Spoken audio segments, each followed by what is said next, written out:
बच्चों, आज हम गुप्त साम्राज्य के बारे में पढ़ने जा रहे हैं। गुप्त साम्राज्य 275 ईस्वी में अस्तित्व में आया। इस वंश का संस्थापक श्रीगुप्त था। समुद्रगुप्त ने स्वयं प्रयाग प्रशस्ति में श्रीगुप्त का प्रपौत्र कहा है। श्रीगुप्त के बाद गुप्त साम्राज्य का संस्थापक घटोत्कच बना। इसकी उपाधि महाराज थी। अब गुप्त साम्राज्य के शासक श्रीगुप्त के बाद दूसरा शासक चंद्रगुप्त प्रथम आता है। इसका शासनकाल 320 ईस्वी से 335 ईस्वी तक माना जाता है। घटोत्कच के बाद उसका पुत्र चंद्रगुप्त प्रथम गुप्त वंश का शासक बना। उसने भी महाराजाधिराज की पदवी धारण की। चंद्रगुप्त प्रथम ने लिच्छवी वंश की राजकुमारी कुमार देवी से विवाह किया। चंद्रगुप्त प्रथम ने 319 ईस्वी में एक संवत चलाया जो गुप्त संवत के नाम से प्रसिद्ध है। अब आगे चंद्रगुप्त प्रथम के बाद गुप्त साम्राज्य का संस्थापक समुद्रगुप्त बनता है, जिसका शासनकाल 335 ईस्वी से 380 ईस्वी तक माना जाता है। चंद्रगुप्त प्रथम के बाद समुद्रगुप्त शासक बना।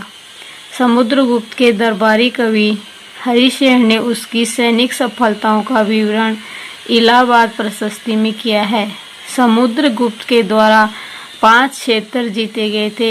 उनका नाम निम्नलिखित है: गंगा यमुना दोआब के राज्य, दूसरा है पूर्व हिमाचल के राज्य, तीसरा है पूर्वी विंध्य क्षेत्र के आठविक राज्य, और चतुर्थ है पूर्वी दक्कन व दक्षिणी बिहार के राज्य, पांचवा है शक व कुषाण राज्य।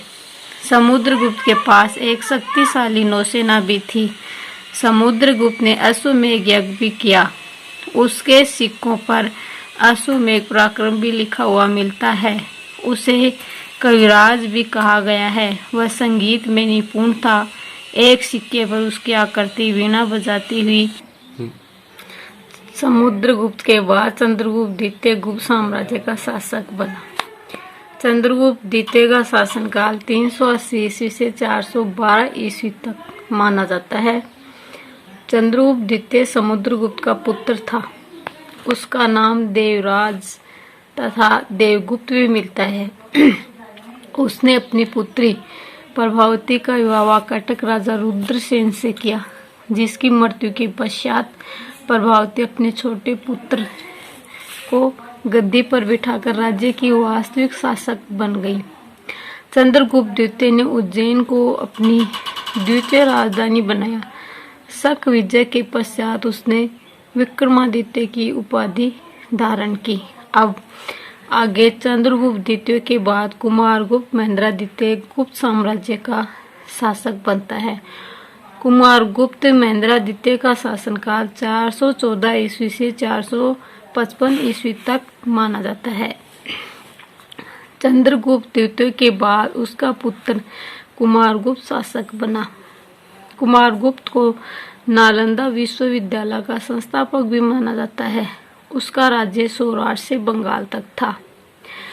अब आगे कुमारगुप्त के बाद गुप्त साम्राज्य का संस्थापक स्कंदगुप्त को माना जाता है। स्कंदगुप्त का शासनकाल 455 ईस्वी से 467 ईस्वी तक माना जाता है। स्कंदगुप्त ज्येष्ठ पुत्र न होते हुए भी राज्य का उत्तराधिकारी बना। उसने मौर्यों द्वारा